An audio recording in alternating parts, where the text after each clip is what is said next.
தாவேக்கா அதை செய்யல. ஆனா காவல்துறையினர் இவ்வளவு கூட்டம் அதிகமாகுது, அந்த இடத்துல அவ்வளவு சதுர கிலோமீட்டர் பரப்பளவு தான் இருக்கு, கூட்டத்தை தடுத்துருக்கலாம், அது யாரும் பண்ணலன்னு அவங்களும் குற்றச்சாட்டு பண்ணிக்கிறாங்க. எல்லாரோட கேள்வியும் அதான் இருக்கு. அதாவது காவல்துறையினர் சொன்னது இப்ப நீங்க கேட்டீங்கல்ல, 500 மீட்டருக்கு முன்னாடியே அந்த வண்டி கூட்டம் ஆரம்பிக்கிற இடத்துலயே நிறுத்தி பேசலாம், ஓரளவுக்கு உள்ள போனா போதுமானதுன்னு சொல்லியும் அவங்க கேட்கல. நீங்க அந்த இடங்கள் வரைக்கும் போகணுங்கிறத, உள்ள போயே தீரணுங்கிறதுல அவங்க உறுதியா இருக்கும்போது காவல்துறை சொல்லியும் அவங்க கேட்கல. கேட்டிருந்தா இது போன்ற சம்பவங்கள் வந்திருக்காது. காவல்துறையினுடைய எந்த பேச்சையும் அவங்க கேட்காம தான். நான் இன்னும் கூட கொஞ்சம் சொல்றேன், என்ன விசாரணை இருக்கு, இப்ப விசாரணை கமிஷன் விசாரிச்சுக்கிட்டு இருக்காங்க. முழுசா நான் இது சம்பந்தமான கருத்துக்கள் சொன்னா விசாரணை கமிஷனுடைய அந்த விசாரணை என்பது பாதிப்புக்குள்ளாகும். அதனால இது சம்பந்தப்பட்டது விசாரணை கமிஷன் முடியட்டும், தெளிவா அவங்களுடைய விசாரணையில் என்னங்கிறது முழுசா தெரிய வரும். அதனால அது சம்பந்தமான கருத்துக்களை சொல்றேன். இன்னும் கூட நேற்று என்கிட்ட பேசும்போது ஒரு பத்திரிகையாளர் நான் இடையில தற்செயலா சந்திக்கும் போது ஒரு கருத்தை ஒன்று சொன்னாங்க. பேசும்போது உங்க பெயரை சொல்லும் போதோ அல்லது உங்களுடைய பத்தி பாட்டு பாடும்போது செருப்பு வீச்சு வந்துச்சுன்னாங்க. அந்த மாதிரி ஒரு பாட்டு பாடும்போது ஒரு செருப்பு வீச்சு வந்துச்சுன்னாங்க. நீங்க எல்லாரும் அந்த வீடியோக்களை பாத்தீங்க. எத்தனை மணிக்கு மொத்தமே மேடையில் நின்று அந்த வாகனத்துல மேல நின்று இருந்தது 19 நிமிஷம். அந்த வாகனத்துக்கு மேல இருந்து அந்த சைடு போடுது.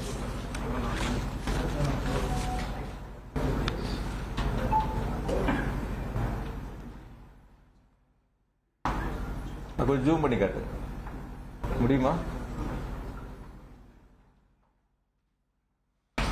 அதாவது மேல வண்டிக்கு போன இதுல 3 நிமிஷம் 5 செகண்ட்ல இருந்து 3:31 வரைக்கும் என்னை பத்தி பேசிட்டு கடைசியா பேசுறேன்னு சொல்லி தேர்தல் வாக்குறுதி சம்பந்தமா பேச ஆரம்பிக்கிறாங்க.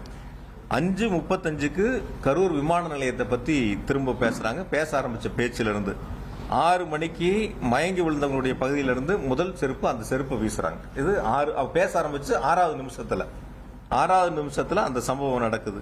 6:40க்கு திரும்ப 2வது ஒரு செருப்பை வீசுறாங்க. அதே இடங்கள்ல அந்த 6 நிமிஷத்துல 2வது ஒரு சம்பவம் நடக்குது. 7:12க்கு கூட வந்த அந்த அரசியல் கட்சியுடைய தலைவருடைய உதவியாளர் போய் இந்த மாதிரி நிறைய மயக்கம் போடுறாங்கன்னு பக்கத்துல போய் கருத்து சொல்றாங்க. நீங்க எல்லாரும் அதை லைவ்ல பாத்தீங்க. அந்த கருத்துக்களை சொல்றாங்க. அதுக்கப்புறம் அவங்க ஆம்புலன்ஸை கூப்பிடுறாங்க. ஆம்புலன்ஸ் வருது, ஆம்புலன்ஸ்ல ஏத்துறாங்க, கூட்டிட்டு போறாங்க. எல்லா வேலைகளும் நடக்குது. சில பாதுகாவலர் போய் நிறைய பேர் மயக்கம் அடைகிறதையும் போய் அவங்க கிட்ட காதுக்கு சொல்றாங்க. அதெல்லாம் 14வது நிமிஷம். அந்த மேடை வண்டி ஏறினதுல இருந்து 14வது நிமிஷத்துல அது போல ஒரு சம்பவங்கள் நடக்குது. திரும்பவும் என்ன பத்தி பேசுறது மொத்தம் 19 நிமிஷத்துல 16வது நிமிஷம் தான் என்ன பத்தின பேச்சு திரும்ப வருது. இந்த சம்பவங்கள் நடக்கிறதெல்லாம் முதல்ல 5 நிமிஷத்திலேயே வண்டிக்கு போய் 5வது நிமிடத்திலேயே நடந்துருது. இப்ப எந்த நேரங்கள்ல எது நடந்துச்சு என்னங்கிறதே தெரியாம ஒரு சமூக வலைதளத்துல ஒரு சம்பவம் நடக்குது. அந்த சம்பவத்துக்கு யார் மீதாவது செய்யக்கூடிய தவறுகளை ஒத்துக்கொள்ளாமல் அல்லது செய்யக்கூடிய தவறுகளை சரி செய்ய வேண்டும் என்று முயற்சி எடுக்காமல் இந்த தவறுகளுக்கு தமிழ்நாடு அரசின் மீது இந்த தவறுகளை திருப்பி விட வேண்டும் என்ற நோக்கத்தில் இதுபோன்று சமூக வலைதளங்களில் ஒரு சாரார் பரப்பி வருகிறார்கள். இது சம்பவம் எப்ப நடந்துச்சு, செருப்பு வீச்சு எப்ப நடந்துச்சு, என்ன பத்தி எப்ப பேசினாங்க, என்ன பத்தி 16வது நிமிடத்துல தான் பேச ஆரம்பிக்கிறாங்க. 19வது நிமிடம் கூட்டம் முடியுது. 19வது நிமிடத்துல கூட்டம் முடியுது. ஆம்புலன்ஸை பொறுத்த வரைக்கும் நேற்று ரொம்ப தெளிவா அரசு சார்பில் விளக்கம் கொடுத்திருந்தாங்க. 2 வாகனம் நாமக்கல்ல இருந்து கூடயே வருது. அந்த போட்டோ காட்டுங்க. 2 வாகனம் நாமக்கல் கூட்டத்திலிருந்து 2 ஆம்புலன்ஸ் கூடயே வருது. உங்க லைவ் போட்டவங்க எல்லாத்துக்கும் லைவ்ல இருக்கும். இந்த வண்டி நாமக்கல்ல இருந்து கூடயே வருது. 2 வண்டி. அந்த கட்சியை சேர்ந்த ஒரு மருத்துவர் தான் அந்த 2 வண்டிகளை ஏற்பாடு பண்ணி அங்கிருந்து கூட கொண்டு வர்றாங்க. இதுக்கு பிறகு இதுக்கு பிறகு 5 வாகனங்கள் கரூர் மாவட்டத்தை சேர்ந்த அந்த கட்சியை சேர்ந்த மருத்துவடி மாவட்ட துணை செயலர் ஒருத்தர் 5 வாகனங்களை பேசி 3000 ரூபாய் வாடகைக்கு எடுத்து 15000 ரூபாய் பணம் கொடுத்து 5 வாகனங்களை தயாரா வச்சிருக்காங்க. அதுதான் அந்த 7 வண்டிகள். 5 வண்டி இவங்க ரெடி பண்ணது, 2 வண்டி கூட வந்தது. எந்த இடங்களையும் நீ யாராவது ஒருத்தர்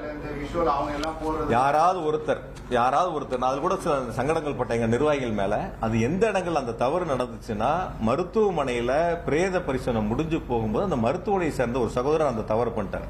எந்த இடங்களையும் கூட்டம் நடந்த இடங்கள்ல எங்களுடைய ஆம்புலன்ஸ் வாகனங்கள் எதுவுமே போகல. அவங்க முத கால் பண்ணது 108. அதாவது வாட்டர் பாட்டில் மருத்துவக் கல்லூரியில நள்ளிரவுல கேட்கறாங்க. அப்ப கடைகள் அடைக்கப்பட்டிருக்கு. நம்ம கிட்ட இருந்த வெளியில இருந்த வரைக்கும் எடுத்துட்டாங்க. நம்ம கிட்ட இருந்தது கையில இருந்ததை கேட்கறாங்க, கொண்டு போய் கொடுக்கணும். அங்க உணவு வேணுங்கிறது கொண்டு போய் கொடுத்தோம். தனியார் மருத்துவமனையில சிகிச்சை பெற்றவங்களுக்கு கட்டணங்களை நாங்க செலுத்தணும். என்ன உதவிகள் வேணுமோ நாங்க செஞ்சோம். இது அரசியலா பார்க்கல. எங்க கட்சி, எங்க தலைவர் சொல்லியிருக்காங்க, ஒரு அரசியல் தலைவர் வந்து பாதிக்கப்பட்ட பொதுமக்களா இருந்தாலும் தொண்டரா இருந்தாலும் எந்த உயிரிழப்பையும் ஏத்துக்க மாட்டாங்க. அதுதான் அரசியல் தலைவர். அது மாதிரிதான் நாங்க எங்க தலைவர் வழியில தான் நாங்க போய் அவங்களுக்கு உதவி பண்ண தான் போனோம். அப்படி குறை சொல்லக்கூடியவங்க அவங்க அதுக்கான ஏற்பாடுகளை செஞ்சிருக்கலாம். யாராவது குறை சொல்லி அரசியல் பேச நினைக்கிறவங்க அந்த வாட்டர் பாட்டில் ஏற்பாடு பண்ணிருக்கலாம். இல்ல அவங்களுக்கு தேவையான உதவிகளை நான் செய்யறேன், முன்னாடி நின்று நான் அவங்களுக்கு தேவையான உணவுகளை ஏற்பாடு பண்றேன் யாராவது ஒருத்தர் சொல்லியிருக்கலாமே. வெறுமனே வந்து பாக்குறேங்கிறது ஒவ்வொரு இதா இருக்கலாம். பட் அந்த மாதிரி குற்றச்சாட்டு சொல்லக்கூடியவங்க அவங்க அதுக்கான பணிகளை முன்னெடுத்து செஞ்சிருந்தாங்கன்னா அது நாங்களும் அதை ஏத்துக்கிறோம். அதுல எந்த விதமான மாற்று கருத்து இல்ல, எந்த விதமான சூழல் இல்ல. அதனால இந்த சம்பவங்களை பொறுத்தவரை நடைபெற்றது முதல் 5-6 நிமிடங்களுக்குள்ள என்ன பத்தி பேச ஆரம்பிச்சது 19வது நிமிடத்துல. முதல்ல இதை பத்திரிகையாளர் நீங்க தெளிவுபடுத்திக்க. சமூக வலைதளங்கள்ல வர்றதுங்கிறது அரசியல் காழ்ப்புணர்ச்சியால பல்வேறு அரசியல் இயக்கங்களை சேர்ந்தவர்களை யார் மீதாவது பழி சுமத்த வேண்டும் என்பதற்காக சொல்லக்கூடிய குற்றச்சாட்டு. ஆகையால் பத்திரிகையாளர்களும் தொலைக்காட்சிகளும் முதல்ல இந்த உண்மை நிலவரங்களை நீங்க தெரிஞ்சுக்க.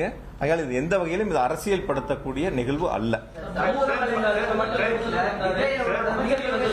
ஒருத்தரா கேள்வி வீடியோல சொல்லியிருக்காரு சிஎம் சார் அப்படின்னு சொல்லி மென்ஷன் பண்ணி,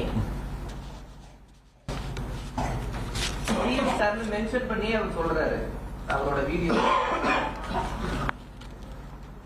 அதாவது நான் கொஞ்சம் பாதிக்கப்பட்ட மக்களுடைய இல்லத்துல ஒருத்தனா இருந்து பேசுறேன்.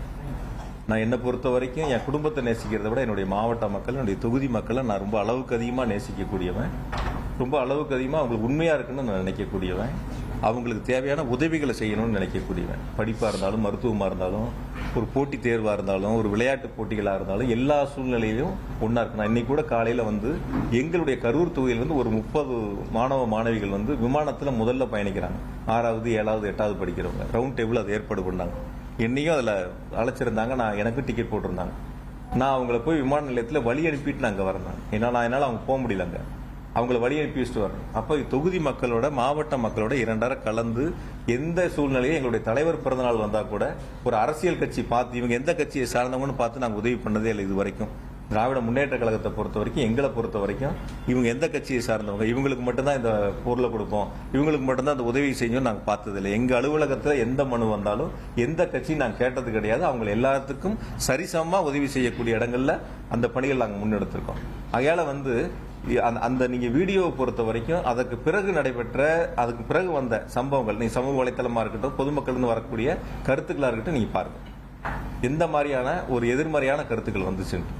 நடைபெற்ற சம்பவங்களில் இப்ப நான் வந்து என்ன கேக்குறீங்க, எப்படி வந்து பாதிக்கப்பட்ட உடனே அவர் மருத்துவமனைக்கு போனார். நான் இந்த கட்சி ஆட்சியில் தான் இருக்கேன், இங்கேதான் இருக்கேன்.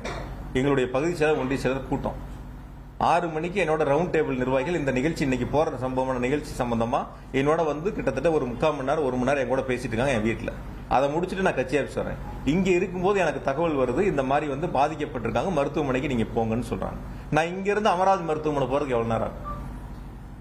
இங்க இருந்து அந்த அமராவதி மருத்துவமனைக்கு போறதுக்கு எவ்வளவு நேரம் ஆகும் சொல்லுங்க. நான் 7:47 உள்ள நுழையிறேன் அமராவதி மருத்துவமனையில். வேணா வீடியோ ஃபுட்டேஜ் கொடுக்குறேன். 7:47 போறேன். அதே அதிமுக சேர்ந்த மாவட்ட செயலர் 8:10 மருத்துவக் கல்லூரி மருத்துவமனைக்கு போறாங்க. இப்ப நான் போகும்போது மருத்துவமனையில கூட எல்லா கட்சியை சேர்ந்த சில சகோதரர்கள் அங்க இருந்தாங்க. ஆம்புலன்ஸ் வண்டி வரும்போது அந்த வரக்கூடிய பாதிக்கப்பட்டவங்களை இறக்கி உள்ள கொண்டு போய் மருத்துவமனையில சேர்த்து உதவி செய்யக்கூடிய சம்பவங்கள் எல்லாரும் ஈடுபட்டு இருந்தாங்க. அதனால பாதிக்கப்பட்டு தகவல் தெரிஞ்சவொடனே இப்ப என்ன டிக்கெட் போட்டு சென்னைக்கு போக சொல்றீங்களா? மக்கள் பாதிக்கப்பட்டு ஒரு பக்கம் மருத்துவமனையில் அனுமதிக்கப்பட்ட சூழல்ல நான் அந்த சம்பவ இடத்துக்கு போகாம நான் டிக்கெட் போட்டு சென்னைக்கு போயிடவா? யாருக்கும் பதில் சொல்லாம, யாருக்கும் உதவி செய்யாம, அப்படிப்பட்ட ஒரு சூழலை சில பேர் எதிர்பார்க்கறாங்கன்னு நான் நினைக்கிறேன். நான் இன்னைக்கு இல்ல, இனி எப்ப இருந்தாலும் நான் இருக்கிற வரைக்கும் எங்க மாவட்ட மக்களுக்கு, என்னுடைய தொகுதி மக்களுக்கு எந்த பாதிப்புனாலும் நாங்க முன்னாடி நிற்போம். நான் மட்டும் இல்ல, எங்க நிர்வாகிகள் எல்லாரும் முன்னாடி நிற்பாங்க. அதான் எங்களுக்கு எங்க தலைவர் கத்துக் கொடுத்த பாடம். அதனால அதுல வந்து நீங்க பிரதர் சொன்ன மாதிரி வந்து அவருடைய கருத்தை நேற்று ரொம்ப நாள் 3 நாள் கழிச்சு ஒரு வீடியோ பதிவிட்டு இருக்காரு. அதெல்லாம் விசாரணை முடியட்டும். நான் சொல்லதை பொறுத்த வரைக்கும் எங்கள் இயக்கமே அல்லது வேறு எந்த இயக்கமா இருந்தாலும் ஒரு தவறு நடந்து விட்டால் அந்த தவறுக்கு பொறுப்பெடுத்துக் கொள்ள வேண்டும். அது சராசரி ஒரு அரசியல் கட்சி, ஒரு அரசியல் தலைவர் செய்யக்கூடிய கடமை, பொறுப்பு. நடந்த தவறுகளை ஒருவர் மீது திசை திருப்பி, ஒரு அரசின் மீது திசை திருப்பி மடைமாற்றம் செய்வதற்கு முயற்சி எடுத்தால் ஒருபோதும் மக்கள் ஏற்றுக்கொள்ள மாட்டார்கள். அதுல ரொம்ப தெளிவா இருக்கு. உங்கள் தந்திவன் தொலைக்காட்சியில் கருடா தினமும் காலை 6 மணிக்கு காண தவறாதீர்கள்.